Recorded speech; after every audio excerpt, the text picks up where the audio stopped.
So I think we'll give everyone a minute, but while we're kind of just waiting for everyone to get settled, I think Sherry and I can introduce ourselves. So maybe Sherry, if you go first. Sure. So, hey everyone, my name is Sherry Walls. I'm a PGY2 internal medicine resident at Piedmont Athens Regional. I guess I could kind of say I'm first generation. I have some distant family that was a physician, but I guess you could say first generation. I'm the oldest of three. I went to Ross University School of Medicine, and yeah, that's pretty much the gist of it. Amazing. And my name is Tara Jameson. I am originally from Ontario, Canada. Before I went to med school, I was a music therapist, practiced in a pediatric capacity for a couple of years, then went to med school at the Royal College of Surgeons in Ireland in the beautiful Dublin, Ireland. And now I'm a PGY1 pediatric resident at Boston Children's Hospital. So very happy to be here, very happy to share some of kind of our thoughts, feelings. If you have questions, please feel free to drop them in the Q&A throughout the evening. However, I think the way we're going to structure things, just so everyone's aware, is that we're going to go through our kind of little presentation that we've made, kind of go through some examples of letters of interest, letters of intent, go through what they are, when you send them, what you do. And then after that, we'll save kind of 20 to 30 minutes at the end for you guys to ask questions, for Sherry and I to kind of talk about our experiences as applicants. So without further ado, let's get started. So this webinar is all about program communication. And when we mean program communication, we generally mean emails that are sent. People don't, as far as I'm aware, at least in application season last year for me, phone calls weren't used very frequently by programs. Like I didn't spend much time calling programs. Programs didn't spend much time calling me. I think I received 1 or 2 phone calls from programs over the course of interview season. Most of my communication was by email. So this is very focused on writing appropriate emails, when you send them, how you send them, and who you send them to. Sherry, do you have anything to add on kind of what we're going to talk about tonight? I mean, I didn't have any phone calls at all through my program experience. It was all through email. And I don't even think they during interview season, I think in some people say, please don't call. Yes. We're looking at interviews, so please don't call. So yeah, I mean, a lot of I mean, I'm a little bit older with mine a year before, and that's when we were the first group with COVID, and it was no calls, it was straight emails. So yeah. Yeah. All right, so let's get into it. What are the different types of program communication that are often used? So the first one is kind of like your general emails. So these are often kind of updates to your application, specific questions that you have for programs, and thank you letters after interviews. So when I say updates to programs, so some people might, for example, not have their step 2 score by the time they submit their application. If you need to provide a mass update to your application, let's say a letter of recommendation has been uploaded by one of your letter writers, you have a new step 2 score. This is a letter that you would send out to the program coordinators, and it should be short and sweet, saying, dear, insert name of program coordinator here. My name is so-and-so. I've applied to the XYZ program at Hospital X. As an update to my application, you can now access my step 2 scores. Thank you for your consideration, your kind of email signature. It should not be lengthy. This is not the time to ask for an interview. This is the time to just write your one-liner. This is the one-line update to my application that I have. See you later, bye for now. Like, Those are the types of emails that update emails are, and those are sent to program coordinators. Questions, also sent to program coordinators, are again short, sweet, and specific. You need to be really specific when you ask questions to programs because they are getting hundreds and hundreds and hundreds of emails from applicants. So if you are going to ask them a question, you need to make sure it's something you can't read from their program materials. So you need to kind of do a deep dive of the program's website and say, can this question be answered just by looking at their materials? Or is this something very specific to me or very specific to something that they've written on their website? Mm-hmm. And then lastly, if you do get an interview somewhere, it's very important to send a thank you afterwards. And we've included examples of kind of things that you should do and things that you should avoid later on in the presentation. Mm-hmm. Next, do you have anything to add with kind of those general emails, Sherry? For me, I'm a little bit type A, so I don't have experience with updates in regards to sending emails about like letters of recommendations or step scores, because I did all my stuff like a month ahead of time. Mm-hmm. But based off the example that you gave for some of my colleagues, they did do it that way. And that was just a simple communication, and then that was that. There was no additional need to continue to send emails because you just send that one email, leave it at that. Mm-hmm. And as you stated as well, it's not the time to say, hey, I want to interview, this is my step score, or this is my letter of recommendation, can you give me an interview? That's not the same email. That we're going to get more, as you stated, for as their letter of interest in regards to saying, hey, I have this X, Y, and Z, etc. I'm really looking into your program for A, B, C, and D. It has to be specific for that program, not a generalized statement, because then they're going to know if it's generalized or not. So yeah, I'm looking forward to getting to the rest of the discussion. Yeah, and I think that it's important to know when we're talking about types of communication, right now we're talking about like these are the different types of emails that you can send.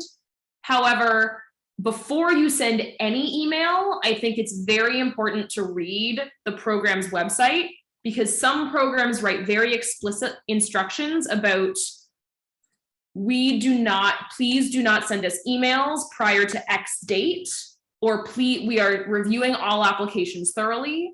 So it's very important because if you send an email, if a program specifically writes on their website, please do not contact us, then that is very poorly on you as the applicant.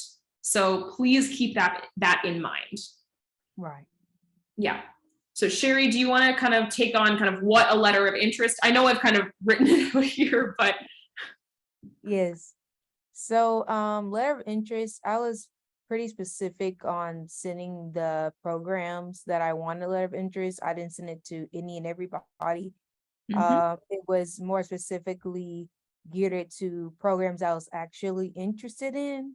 Because, as IMG, they were like, oh, you need to apply to 200 and some programs. Like, you're not going to send 200 letters of interest. Like, no, you send it to the programs that you really want to go to.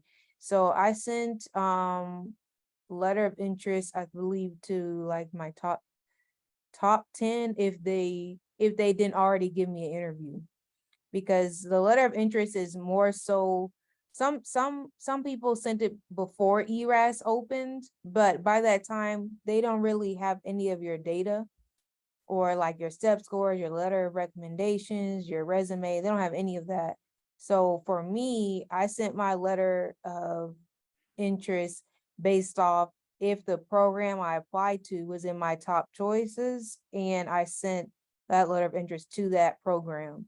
And each letter of interest was geared toward that program and my reason why I wanted to go into that program and what I could bring as an applicant to that program that could set me apart.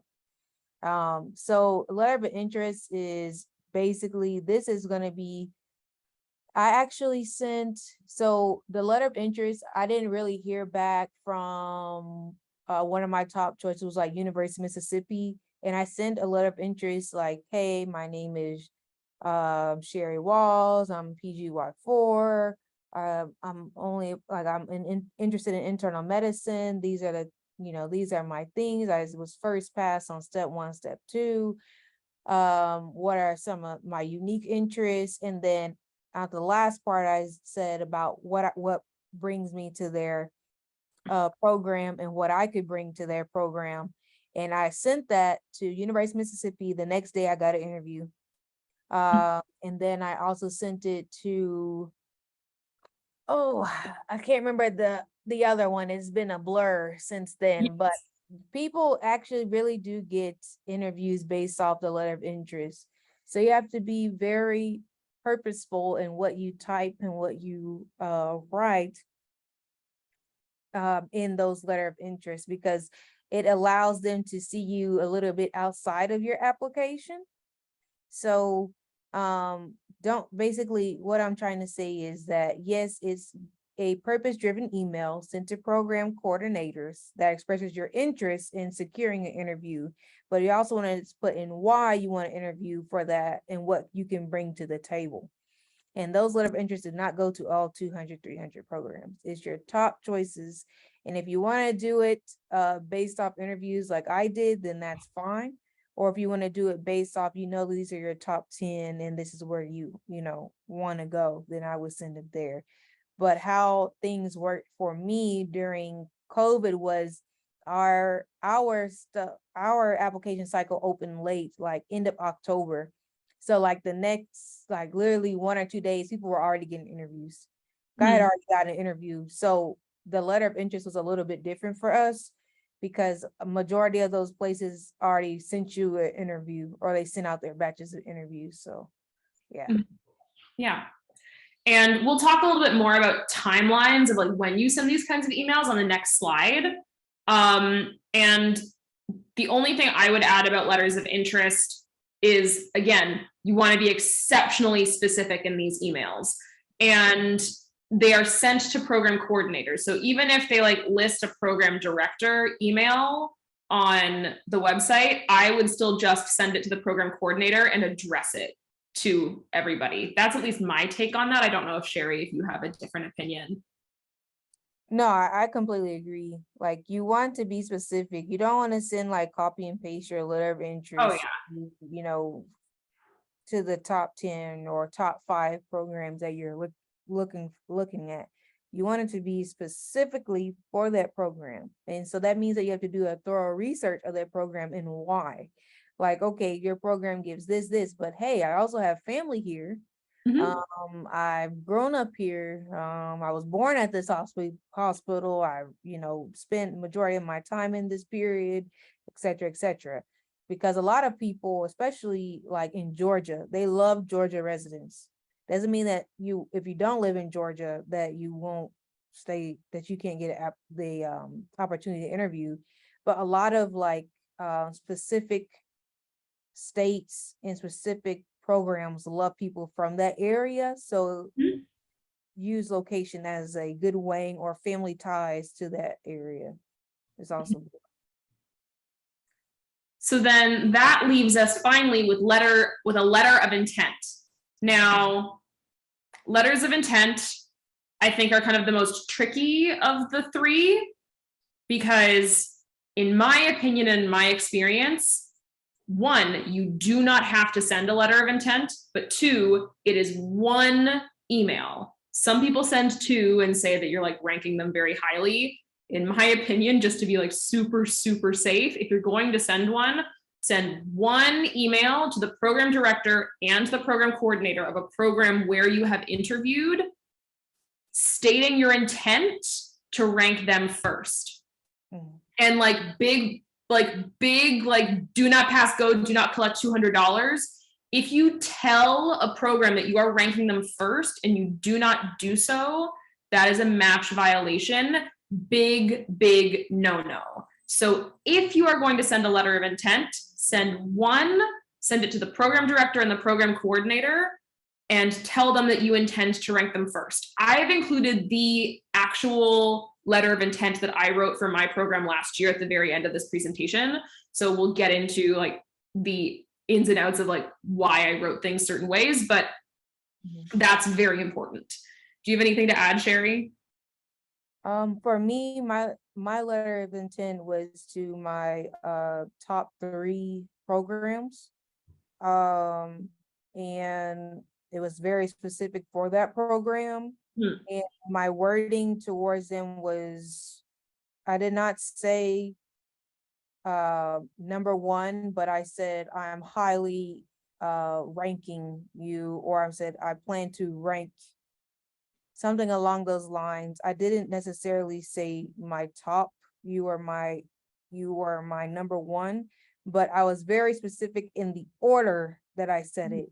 I'm very highly ranking you, or I'm highly ranking you, or I look forward. So I wasn't as explicit with mine, but I got my number 1 choice. So I was happy at the end of the day. So it's all depending on what you ultimately want to do. It's not, I mean, people say like, oh, I didn't send my letter of intent, or some people, send it, some people don't send it. It's up to you and how you want to go about it. Some people send 1 and they send it to their top program, or some people send it to their top 3 or their top 5. But I definitely don't recommend sending it more than 5 programs. I think 5 is really pushing it. Yeah, me personally, I like get itchy thinking about like sending it to 5 programs. So I personally only chose to send to 1, but again, you've seen 2 different perspectives on this here, and please use that information to kind of best suit you and your application. So then next we'll go over timelines. So when these kinds of things go out.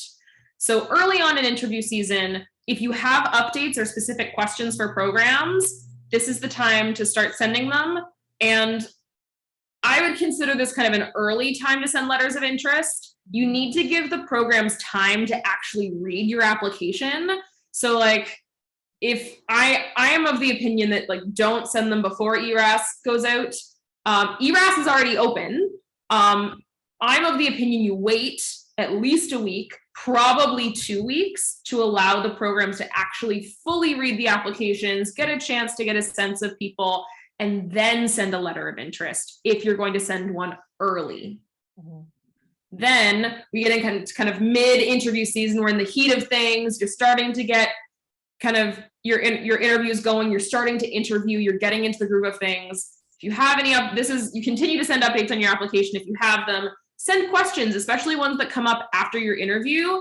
And finally, thank yous. Extremely important to send a thank you letter after your interviews. I am personally of the opinion, and I have a lot of opinions, that I sent thank you letters. I took down the name and email of every person that interviewed me and sent them a thank you note. Personalized the conversation that we had. I had sticky notes layering my desk with notes of conversations that we had, and I would include specific references to our conversations in my thank you letters. Yep. That is very important because it tells them that you cared enough to remember who they are, why you were there, why you interviewed. And if you have questions, feel free to include like one little question at the end of your email, because that encourages them to reach back to you and you can start a conversation. That's something that I did. I don't know if everyone else would do that, but that's definitely something that you could consider. And then you can continue to send letters of interest throughout interview season. Then late in interview season, this is kind of January, February, interview invites are starting to slow down. This is your time. If you have questions about programs, you're starting to think about where I'm going to rank people, send your questions, send your updates, and keep sending thank yous to interviews. Never to send thank yous to the people you interview with. Only send one though. Don't like send a thank you every month. Like don't do that. Then rank season. This is when you do your letters of intent. So your letter of intent goes out when you submit your rank list. Anything to add from this timeline, Sherry? So I think this timeline is actually really good. Again, with the just a reiteration on the thank you. So for the thank yous, I did the same exact thing. I had a specific notepad. I had so the notepad was specifically for interviews. So it was who I interviewed with, what we talked about, um, what I thought about everybody I interacted with. Um, and then for the email, so some programs, they didn't allow you to email each individual person. They would just allow it to send it to like the program coordinator. So in those cases, which is fairly rare, usually a lot of the times they'll give you their direct email. But if it was just one person, I would put in like my thank you, and then for I appreciated my time with Dr. So-and-so, where we talked about such and such, and then on the next line I would I talked about this with Dr. So-and-so, et cetera, et cetera. So that's what I would do if they say, for instance, oh, we only have one contact. I would just put in little basically whatever you would send from each and every person, and then put it on one email. With the letters of interest, like I think that's a really good time period between November and December, because you never necessarily know how programs are sending their interviews. Some programs will send all their interviews at one time. Some programs will send them at different intervals. Like they'll send, okay, we have 6,000 applications and we're only gonna do 300 interviews. So we'll send 100 interviews within the first 2 weeks and see what we get. Then after those interviews are done, then the next 2 weeks we'll send another batch of interviews. Then we'll go those interviews. So you never know like what that program is doing, and it changes. It could change year by year, depending on how they want to send out their interviews, especially because everything is virtual.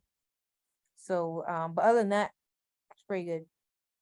And again, if you're sending these types of emails, I think it's really important to read the website, because some programs are very specific about if you're allowed to send post-interview emails, if you're allowed to kind of send a letter of interest. They will write these things on their website if they have strong feelings about them. Mm-hmm. So just I wouldn't just send these kinds of emails willy-nilly. These are things you have to be very thoughtful about sending. Correct. So then this is kind of a discussion where I think it would be important if you and I talked for a couple of minutes on kind of our big I know we've talked about them a couple of times. What are our big do's and don'ts for sending emails beforehand? Okay.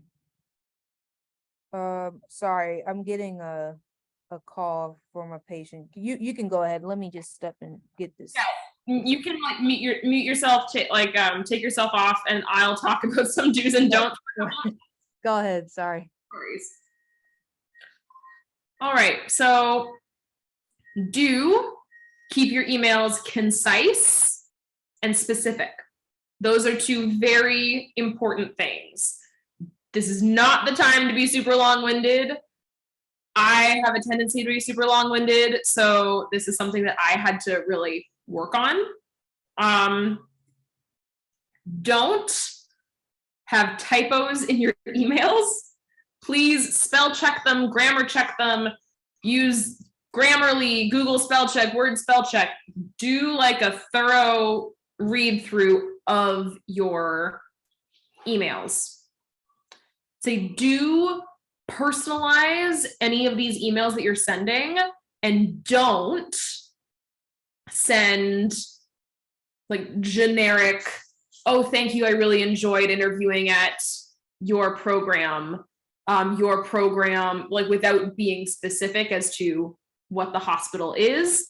And if you do have form templates that you've used and you're copy and pasting from like a previous email, for example, to like use as a template or a kind of something that you're framing everything off of, do not send the name of one program to another. So like, don't address the email to Hospital X if you're sending the email to Hospital Y. That's very important. And I know that seems rudimentary, but these kinds of things happen in the stress of interview season. So just be careful with those. Do send emails if you have questions, and if you have specific questions, don't send emails about things that you can read on the website. So those are kind of general do's and don'ts. So now we're going to get into, I know Sherry's still kind of chatting with her patient, but for the moment, I'm going to move on to our examples.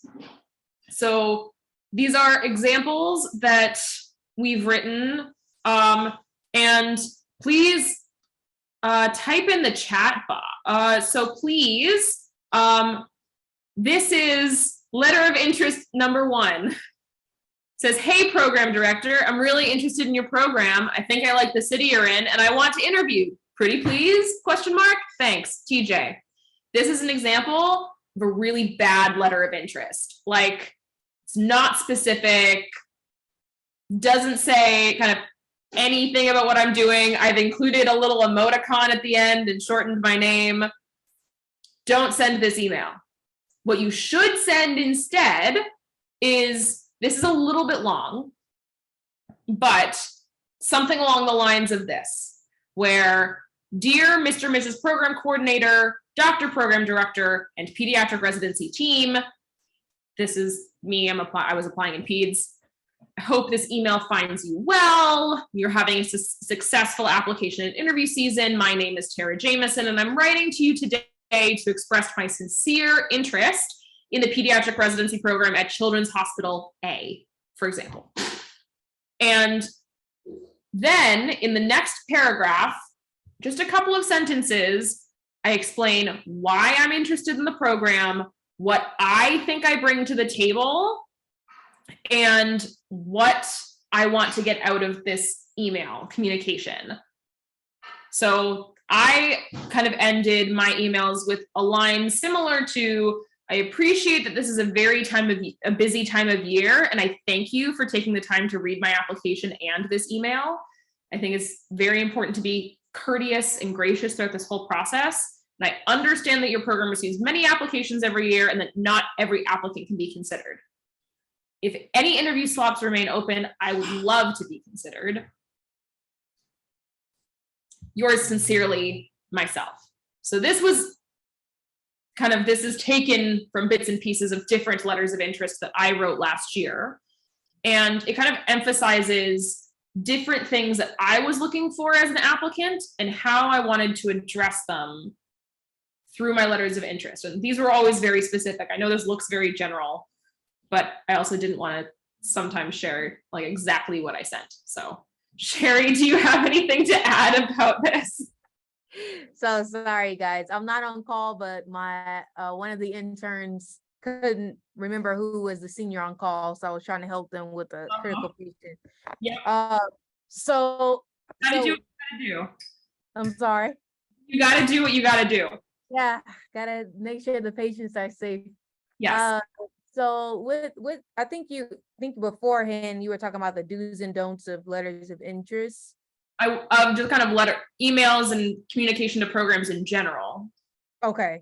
And then you were asking about this in regards to how you were writing it. So we showed if I go, can I go back? Oh, I might not be able to go back. Can I go back? I can. Okay, great. So this was what we started with. Letter of interest number 1. Hey, Dr. Program Director, really interested in your program. I think I like the city you're in, and I want to interview. Pretty please. Thanks, me. Absolutely not. Absolutely not. Do not send this email.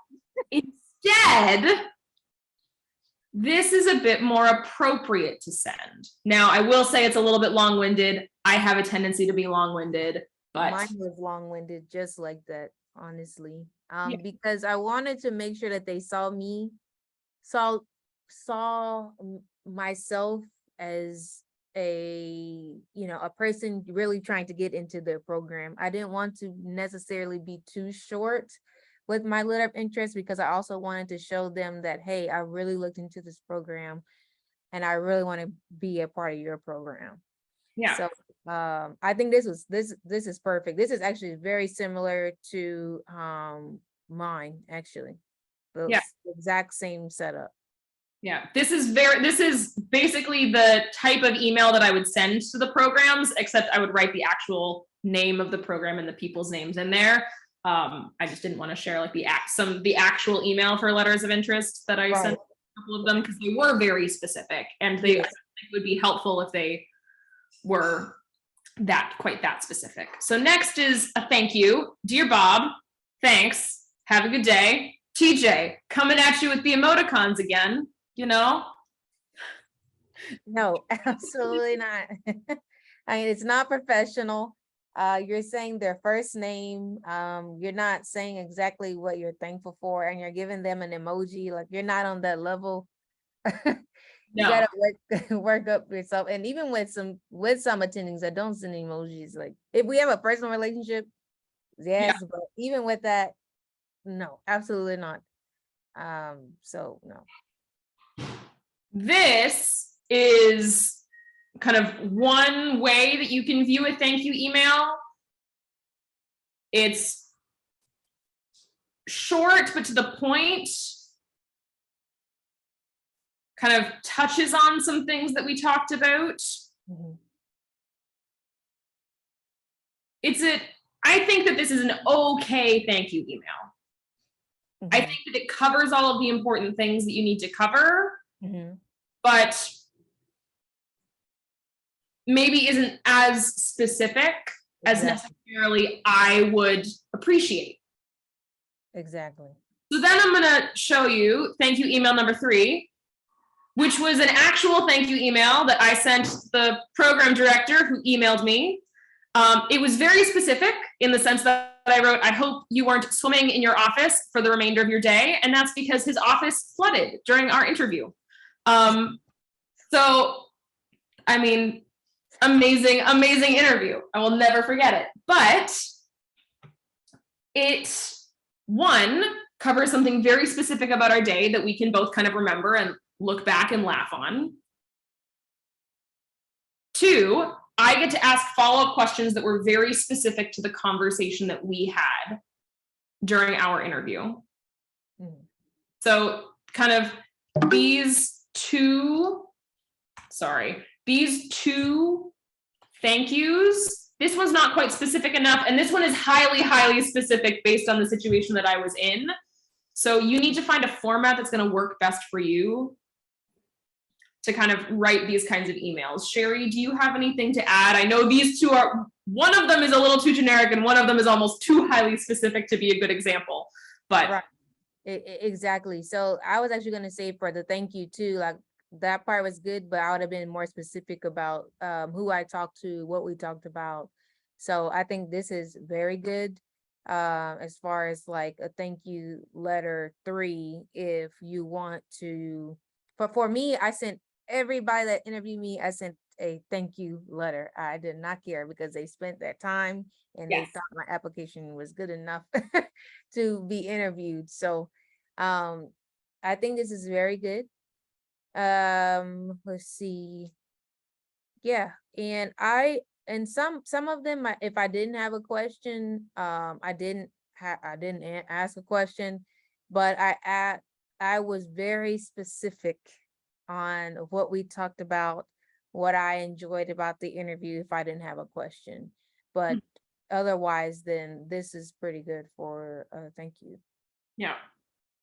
So last but not least, before we start to kind of get into questions, I'm going to show you my actual letter of intent that I sent to my top choice. And I only sent one. So this is my letter of intent that I sent, literally a screenshot from my email. And it was to dear the person one, it was dear program director. It was an absolute pleasure speaking to both of you during my interview on November 30th. I'm writing you today to express my strong interest in the Boston Combined Residency Program and to let you know I will rank it as my #1 choice. The BCRP, which is kind of the shorthand, remains my top choice for many reasons. And then I outline the reasons why it remained my top choice. And then I outlined why I believe I'd be an excellent fit for their program, how their interests align with my interests, and why I thought that I would be a good member of their family. Then I made this little like signature widget thing using is it HubStop? I can't remember exactly, but it was free. It was free to make the little widget. But so that's important. I only do things that are free. There's lots of med school is very expensive. So I like to do things that are free. So making that little widget in the bottom of my email, entirely free. And it included things like my AAMC ID, a phone number if they wanted to call me, and an email. And my email written again. And I have a website, so I included my website. So these were all the things that I included. Did you do anything differently? Other than I know that you said that you didn't kind of say number one choice. You said you used the language ranked very highly. For every email I sent, I always had my picture, my name. Basically, I had everything you had. I just didn't have a widget on every email that was sent. So yeah, it's similar to that. It just says it's just not as pretty, but yeah, it was on every email that I sent. Great. So thank you so much for joining us. Now is the point in time where Dr. Wall and I you can find us at our tags here. We're also both featured on different things from Match a Resident. And this is the point in time where I think we're kind of gonna do some Q&As. So I see 7 Q&As in the Q&A box. So the first one is from Kevin Sanchez, and they write, should I send an LOI to a program I flagged? If so, how should I address it? Now, this question is specific to applications this year, because when Sherry and I applied, this program flagging didn't exist yet. Exactly. So I think the important thing to note is that Sherry and I don't have life experience that we can share with you about this particular question. I can only speculate as to what I would do in this situation. Sherry, do you have anything to add, or do we want to speculate? I'm happy to speculate, but I honestly don't know anything about the flag. That's a new thing that they started. I'm assuming that the flag is like you're ranking them highly or you're really interested in them, but I'm not sure how that works. Like, does it mean that they can see that you flagged the program? Like, they can see it that you flagged them? Yes. So my understanding of the flags is that certain specialties, limited specialties, peds being one of them. So I've talked to a couple of current MS4s who have been rotating with us on our services, who were submitting applications. We're very stressed. So I can appreciate the amount of stress that you guys are under. And thank you for taking your evening to come and chat with us. But the flags are like little indicators that you can send to programs saying, I'm really interested in your specific program. Just as a little flag, a little nudge. Like remember pokes on Facebook? It's kind of like a poke on Facebook. So in my opinion, the way I would handle this is that if you didn't receive a interview after a couple of weeks from one of the programs you were interested in, or you flagged, you gave them your little poke, they didn't respond, kind of like your high school crush when you sent them a little poke and they didn't respond. At that point in time, I think it would be fine to send them an LOI after a couple of weeks, after they've had time to review applications. I think that's the important part, is that some programs take a long time to review applications because they're looking at things really holistically. They're going beyond just screening for a step score and sending applications to the people who had the highest step scores. Programs are going beyond that now. They're actually reading every application, which means it takes time for them to send out their invites.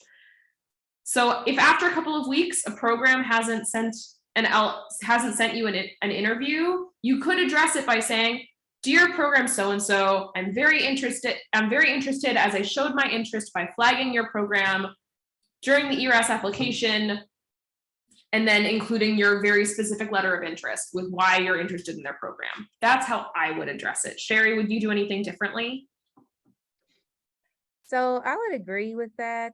I don't think I have necessarily anything to add in that perspective, because again, I don't have that. I'm not really. I actually will actually have to look more into that flagging, not flagging thing, but It's new in the past 2 years. There were a couple of specialties that started doing it last year, and now more have done it this year. It's kind of like it's like they're expanding their PDSA cycle. okay, I agree. I don't have anything to add, unfortunately. No worries. So then next question was, how many sentences do you recommend the letter of interest should be? I've heard they shouldn't be very lengthy. I'm long-winded, so You guys are talking to two very long-winded people. I think that it should be, you're floating the line between giving the program as much information as you need to and trying to be concise, because programs do get a lot of these emails. And you have to, it has to be long enough that you provide them with all of the information and really express your sincere interest without it feeling formulaic or like you don't really care. But also, don't resend them your personal statement. I think the examples that were shared, the example that was shared today is pretty indicative of a kind of a usual letter of interest length. Mhm. Completely agree. I think you should just, I mean, you don't want it, like you said, you don't want it to be a personal statement. You don't want it to be like a whole page. I mean, half a page, like 3 paragraphs at max, I think is good enough to get your point across. But I don't really tie myself to like, oh, well, it needs to be just a paragraph, or it just needs to be I said, okay, I'm going to stay within the 3 paragraphs, half a page. That's Yeah. how I'm going to stick to. Yeah. Um, I agree. And it's going to be different for each program right. because you're individualizing the letters of interest to each program. Your letter is going to be a different length for each program because your specific things you're referencing are going to be different, whether you're talking about family that lives in the area or you're talking about specific things that draw you to that particular hospital. Those are going to be different. Exactly. Next question. Ooh, hopefully we get a little bit of debate on this one. Thank you letters, physical mail or email? Thank you. Email. So I agree with you. I completely agree with you. I also sent physical mail to some programs, not to all of them. To my like top choices, I wrote a little handwritten note. Okay. But I sent an email first. So I sent an email immediately after the interview, like within the 24 hours following the interview. Mm-hmm. And then the same day, I would write a little handwritten card to that particular person and mail it to the hospital. Now, I did that very infrequently, only for my top, I think I only did it for like, I think I only sent 4 or 5 letters throughout interview season because it was for like two interviews, my top 2 choice interviews. Mm-hmm. And one of them I was interviewed by 2 people and the other I was interviewed by 3. So like I did that. I sent physical mail. Mm-hmm. It is not required, necessary, like, and I only I was really interested in Boston Children's Hospital, and they had sent me mail ahead of the interview, so I was like, I have to send the mail back. Mm-hmm. So yeah, I didn't really have that opportunity to, because mine was actually in the heat of COVID, so no one was actually in office. So a lot of the people were like an outside office. Not everyone was in the same spot. So all of my stuff was literally email.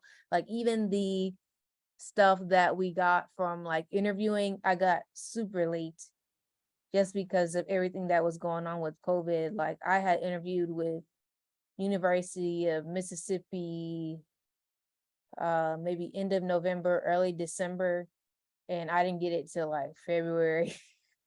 Yeah. So things are like a lot different then, but I definitely don't see anything wrong with it. If you really want that program, hey, send it. Yeah.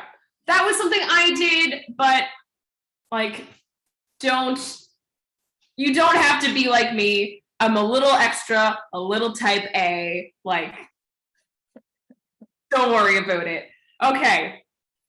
Then a question from Anonymous for letters of interest, specifically for Gen Surge. Most all programs don't send out interviews until October 26th to 28th. So opinion on sending letter ASAP or wait until after their first round of invites? First round.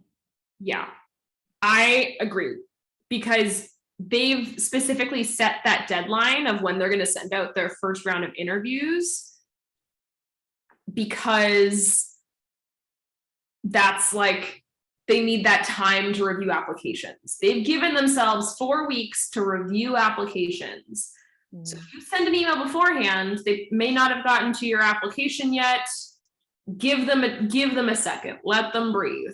That's my opinion. Although you are speaking to two people who are not Gen Surge residents. Yeah. But we both have the same opinion. Yeah. Agreed. Yeah. Next question. In the letter of interest, should you maybe mention to look at step 1 versus step 2 versus step 1 because of the score jump, or just leave it alone? I didn't mention scores in my letters of interest. I didn't even touch my USMLEs at all because that's not the reason why I'm interested in the program. And I don't think your step scores correlate with how good of a doctor you're going to be. So I brought up the things that made me particularly interested in the program and why I thought they'd be interested in me, like my clinical skills, my ties to the area, why I really liked their hospital, what special programs they offered, fellowship opportunities. Mm-hmm.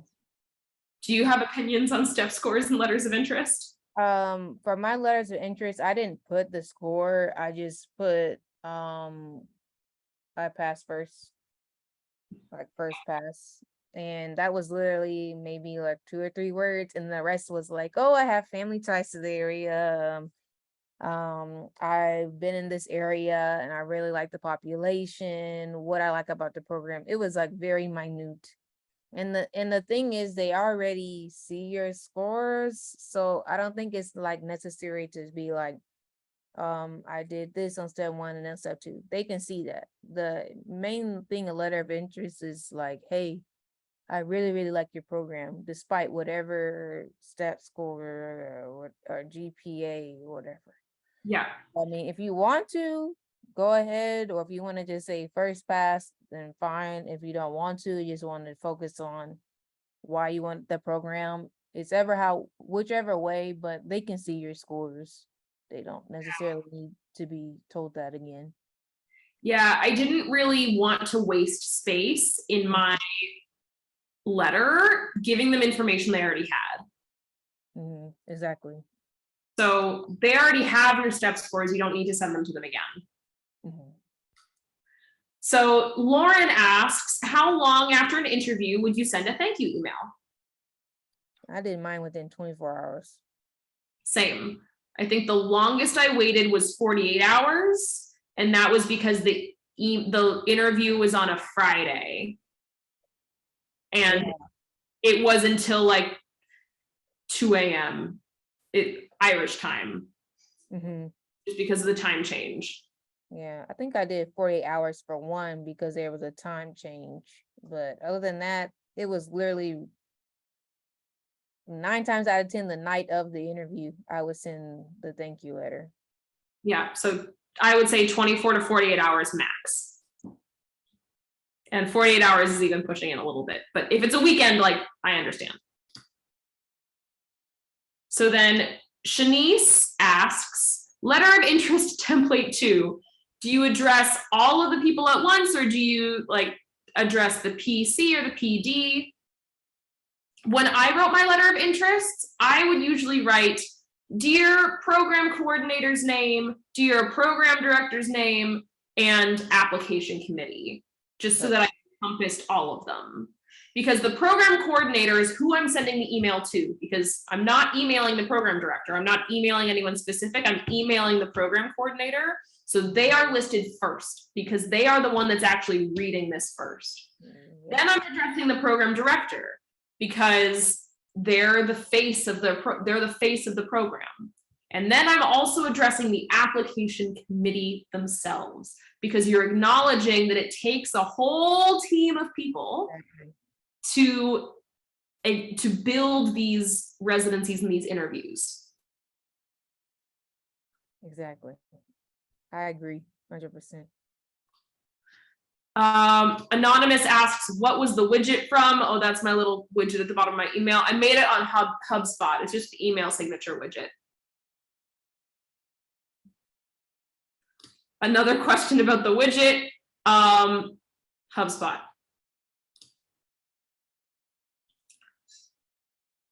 And then just clarifying, did you address all those persons at once? Yes, we clarified that.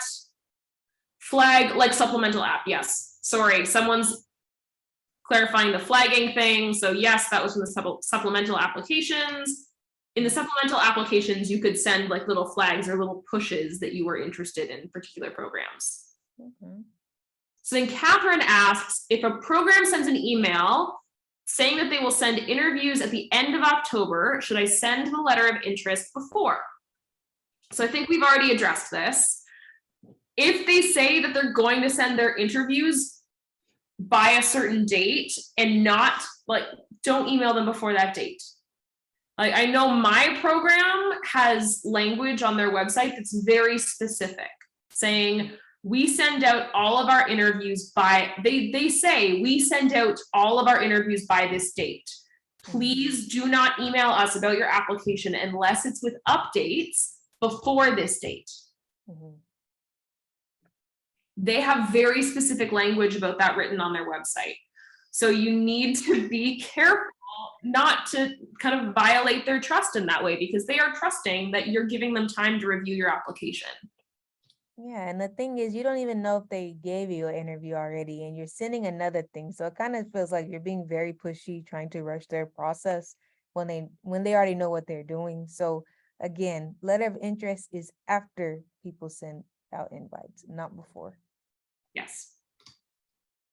This is another question about kind of sending invites October 11th. When's the best time to send out letters of interest? So October 11th has already passed. It's been a week since October 11th. I would wait 1 to 2 weeks after the programs start sending invites. That was my timeline that I used. And then also, again, looking at the program websites, because PEDS as a whole, this is a PEDS specific thing, Sherry, that I'll just kind of go on a little tangent about.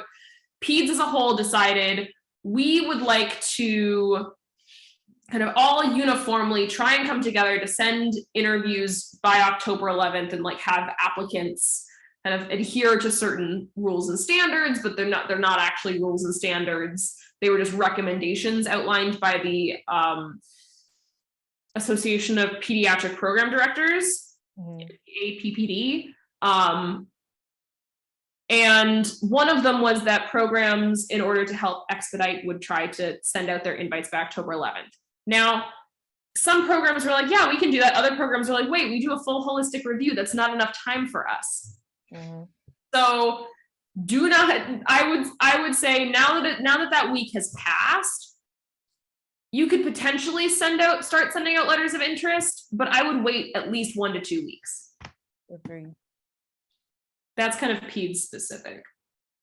I mean, for me, I wait till after they send out their invites. And if I don't hear anything within 2 weeks, I send out a letter of interest. Yeah. And again, you're not sending it to every single program on your list, just your top program choices. For me, at the time, I was couples matching, so I think I sent out a couple more letters of interest than other people did, but that's just because like my partner would get an interview, so then I would send a letter of interest. Wow. But that's very like couples match specific. For my actual just me and just peds, it was maybe 5 or 10. Because these things take time to write. They take time, they take energy. You do not physically have the brain space to write that many letters of interest and be like specific and compassionate with all of them. Right. So next one is, I've talked to some faculty at my dream program prior to sending out an email application. Can I email them and encourage them to look at my application? No. So you don't want to be too pushy. The thing is, they have your application. They have 6,000 applications. So imagine if you're sending an extra email, imagine how many other people are sending extra emails. That's like 6,000 plus emails to go through. You guys don't have to send an additional email with your CV, with your ERAS application attached. There's 3 main things that you send. You send updates, which is the one line of, hey, my step 1 is in, or hey, my step 2 is in, or hey, my letter of recommendation is in. That's a one-liner. That's the update. That's it. Letter of interest. That's for your top programs, not for all of your programs. Your letter of interest is specifically for that program, and take your time to write it because it's specific for that program and what you bring to that program. Your letter of intent, letter of intent is for the ones that you're going to rank. Some people do number 1, some people do their top 2 or 3. Mm-hmm. And no, you don't include your ERAS CV in the letter of interest. They have your CV on your ERAS. I think someone asked that. Yes, that was the next question. So, like, if you've talked to faculty at your dream program, I wouldn't email them directly and encourage them, because you may not know if that particular faculty member is on the application committee reviewing applications. So you might just be sending an email out to somebody who can't do anything. You also could be sending an email out to somebody who says, well, we have like a very specific review process we go through. You sending an email isn't going to be helpful, and in fact, it's going to be harmful. So I would really encourage you, like, program coordinators are your best friends during interview season. They are the bedrock of interview season. You can make best friends and worst enemies out of program coordinators. Exactly. So Julia Lai asks another question. Follow-up question for the infrequent physical thank you letter, did they have different contents compared to your within 24-hour thank you emails? I'll answer this one because it's specific to me. The thank you email that I sent was very specific. The thank you letter was also very specific, but they both might reference different things. Like the thank you email, I might include a question. I'd include things we talked about. The thank you letter was also very specific, but might have included, it was a little bit more like, I don't know how to phrase it. It was very personal to Dear Dr. Smith, like John Smith. This is a name I'm making up. I didn't actually send a letter to anyone named John Smith, but Dear Dr. Smith, I really enjoyed our conversation about pediatric cardiology. After our interview, I followed up on that paper that you referenced. Thank you very much for pointing it in that direction. My interviews are all peds interviews, I don't know about IM interviews, but peds interviews were somewhat casual last year. We're peds, we get to be fun. Hey, IM's fun too. Not saying IM isn't fun, sorry. I know, I'm just teasing. One of my co-interns made a hat out of construction paper for one of his patients today because it was their birthday. Like, this is the kind of land. Like, Well, that's really cute, actually. Yeah. Anyway, sorry, I'm getting off topic. But the content I included in the two forms of communication was different. Generally, the letter was a bit more lighthearted than the email. The email I considered a more serious form of communication, and the letter I kind of considered to be more of, here's my personal touch, and here's why, here's something about me that makes me me. Because I love snail mail. I love getting letters. And I think that they bring little joys to my day, because when I get a letter that's not a bill, I get very excited. That's kind of how I viewed it when I was sending that to my program director, saying, I want to bring a little bit of joy to your day that's not a bill. So that's how I phrased it. No problem, we do clarification. And then to clarify for peds, I would, if you're going to send a letter of interest, wait until that program's at least sent out another couple of interviews, / like, if you're going to send them, I would wait a week or two, like, from the date that the interviews started going out. Like, give them time. These people are very busy people. If there's one thing I've learned from now being a resident, is that, like, there are residents on these application committees. There are attendings, fellows, there are kind of staff and faculty, and they work a full-time, a lot of them full-time clinical jobs on top of reviewing applications. Exactly.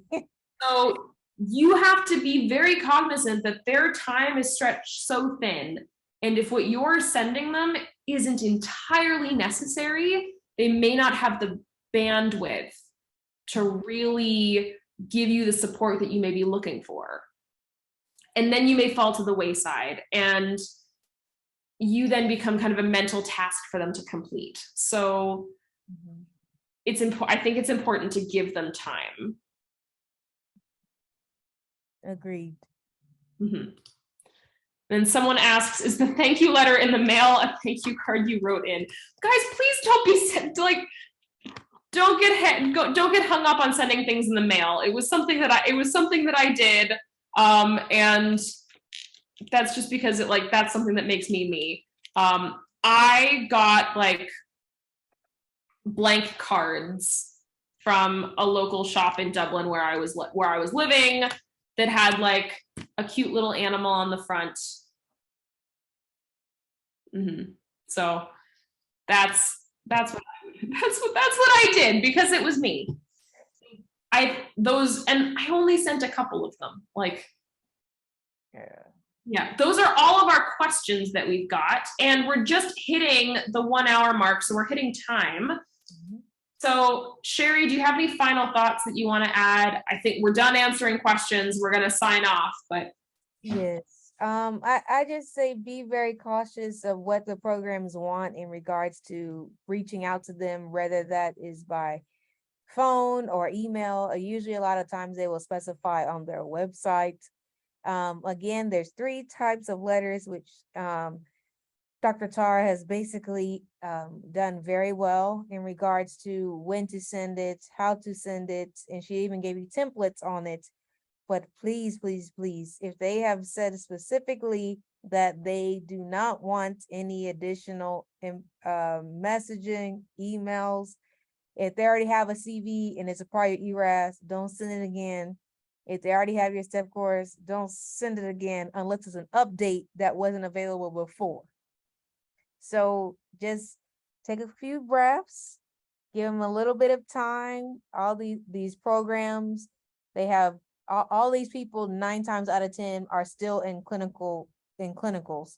For example, just last week I was meeting with the program director because I was a part of basically I have some leadership roles in my program, and we finished the meeting at like 7:30, and she said I won't be leaving until like almost 10 o'clock at night because I'm looking through interviews. So she was at work all day today. She was there from like 7 a.m. to 10 p.m. So please be mindful of what you are sending. If it's not essential and it's not already on ERAS, please leave it there. Mhm. And good luck. Yes. Best of luck to everyone. I hope to provide you all with a little bit of reassurance. We're still very early on in interview season. It is okay if you don't have an interview yet. A lot of programs are still reviewing applications. It is okay. Take a big, deep breath, and everything is going to be fine. Okay? There are lots of people that don't have interviews yet. There are lots of programs that haven't sent their interviews yet. So stay calm. You're going to be fine. And stay tuned for more Match a Resident kind of webinars. There's another one coming up next week. So stay tuned to the Match a Resident Instagram for that. Until then, we will see you guys later. Thank you so much, Dr. Wall. My name is Tara Jameson, and you can find us at our handles here. Until next time, we'll see you guys later. Good luck. Bye. Luck.